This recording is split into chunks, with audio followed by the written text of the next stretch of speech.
this is Humaira and Ruzaina, the Exco of Alumni and Academic will be talking about mental health awareness. Mental illness is the largest economic burden the world has today. The stigma against mental illness and lack of mental health awareness worsens the already existing mental health issues. With the increase of mental health awareness comes more support and care for those that need it.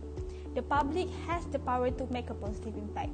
When people are more educated on mental illness, their effects and how often they occur, it will lessen the bad reputation they have. Mental health is just as important as physical health. In some aspects, it is more important because you cannot keep your physical healthy without a healthy mental capacity. Thank you. So mental health is first thing and everything else will follow. One of the best things that you could do to look after your mental health is by talking about your feelings. Talking about your feelings is clearly not a sign of weakness. However, there are still people who think the other way around, which is why they do not want to open up even to their closest one. Talking about your feelings is actually part of taking care of your well-being. As a student, we can always talk to our personal advisor, PE, whenever we get tired or overwhelmed by how we feel.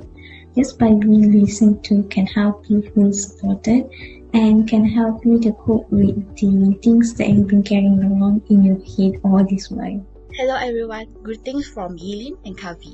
In our talk, we would like to emphasize the importance of parental support in handling their children's mental health. Why is parental support so important? It's because parent is the closest people to children. Most of the children are dependent on their parents for love, cares, and attentions. Parents are the first person children engage with when they first come to this world. Thus, children tend to believe more in their parents and more willing to express themselves to their parents. However, the current situation showed that parents are often too busy to take care of their children's mental health. Parents tend to ignore the mental health of their children because they think that their children is mentally strong enough to face the world. But during these times is when their children could use some genuine help and support. But when parents are ignorant with their children's mental health, the children would tend to isolate themselves, which is very dangerous because when they don't get the comfort and support from family whom they should be getting it in the first place, they will look for an escape from an external source. And sometimes these are reliable sources, such as when they reach out to their friends.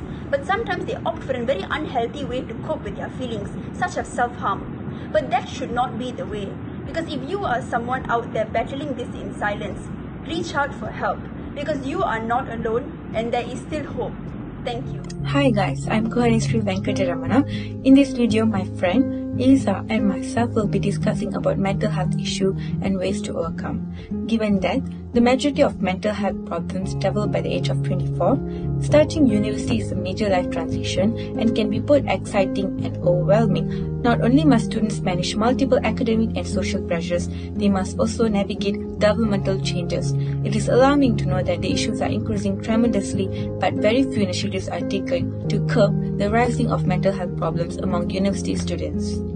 Okay, I know it can be stressful for you guys to have this problem, especially in lockdown. So try to get into as many entertainment as you can. It can be your Korean drama on Netflix. It can be your favorite lo-fi music on Spotify. It can also be your favorite Latino videos on YouTube. My last word is that it may take some time to get into it, but then you'll be fine once you get the hang of it. Hello, my name is Sri. So, what is mental health? Mental health refers to cognitive, behavioral, and emotional well-being. It's all about how people think, feel, and behave. Conditions such as stress, anxiety, and depression can affect mental health, and it disrupts a person's routine. Some of the signs of having mental health disorder is sleeping too much or little, feeling hopeless, being unable to complete daily tasks, and so on. People should seek help from therapists, eating a balanced diet or exercise to recover from mental illness. Hi and Assalamualaikum, my name is Simon. So one of the things that you can do to release your stress is just by jog. By jogging we can take up some fresh air, some fresh oxygen, and also we can just release everything such as like stressful things, that burden us. Just keep on running using your pace, so it will make yourself even more free like a bird. So I think that's all from me, so keep on jogging. Bye. Hi guys, I would like to share my view on how you can take care of your mental health during this pandemic as well as cope with your online learning. So the most important thing is that don't try to feed your negativity. What I mean here is by you listening to sad music as well as finding sad quotes, which this kind of thing will only trigger your depressive thought. So why don't you try to find something that lift up your mood and make you happy? Think. Some of the ways that we can deal with our negative thoughts are that we can write down a journal where we list down things that we are grateful for in our life, and then we can also develop new habits, or even exercising can help us in managing our thoughts well. We can listen to podcasts or just watch Netflix and relax yourself for a while. So the thing is, all of us have different ways that we can deal with our negative thoughts. And yeah, so let's take care of ourselves, our mental health, and if necessary to seek for professional help. Okay. Bye. Hi, Assalamualaikum. I want to share one of my favorite quotes, which says that loving yourself also means you will try to remove bad behavior from your character. We all have bad behavior that we don't like, is it? For now, just accept for who you are. However, you must have desire to be the best and better version of yourself in the future, always. Because at the end, to love others is start by loving yourself. Okay?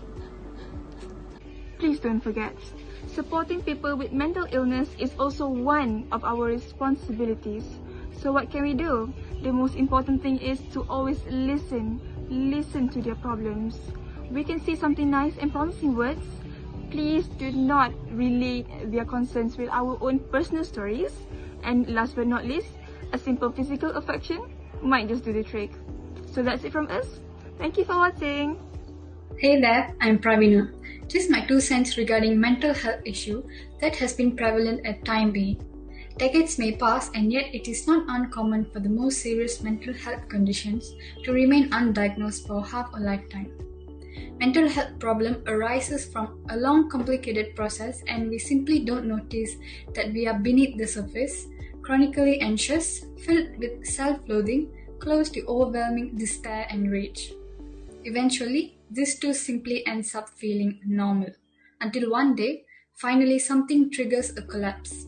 It might be a crisis in our academics, a repetitive daily life during the pandemic, or a sense of suppressment, a mistake we made in a task, a romantic failure, or someone leaving us. Alternatively, we feel mysteriously exhausted and sad, to the extent that we can't face anything anymore, like enjoying a family meal, replying a conversation, or picking up a call of a friend. There's nothing shameful or rare that we have fallen ill, as so many before us have. Recovery can start the moment one admits one no longer has the clue how to cope. Our mental health issue is trying to draw an attention to our problem, but done inarticulately through vague symptoms, and sometimes it can't tell us about what and why. So the best way to deal with it is to work patiently in the company of a friend, a family, or an expert. We should not be reluctant to seek help than we are when we develop a physical injury like a cut on the hand or a sore knee, and should consider ourselves no less worthy of love and sympathy. Hello everyone, I'm Davina Selvi, daughter of Tamil Selvan, and my matrix number is 206561. Today, I would like to share my opinion about mental health. I've noticed a lot lately that people are using the words mental health to describe mental illness and development disorders. Mental health includes our emotional, psychological, and social well-being. It affects how we think, how we feel, and how we act. It also helps to determine how we handle stress, relate to others, and make choices. Mental health is important at every stage of life, from childhood and adolescence through the adulthood. Over the course of your life, if you experience mental health problems, your thinking, your mood, and your behavior could be affected. Many factors contribute to mental health problems, including biological factors such as genes or brain chemistry, life experiences such as trauma or abuse, family history of mental health problems, and so on. Mental health is something that you need to keep just like your physical health. You keep up physical health by eating healthily, exercising, and maintaining a healthy sleep schedule, right? So, you can improve your mental health by taking a walk outside, spending time with your friends or family, and doing something that you love. Everybody needs a break sometimes, and that's okay, fine. And make sure your mental health is equally balanced just like your physical health. That's all from me. Thank you.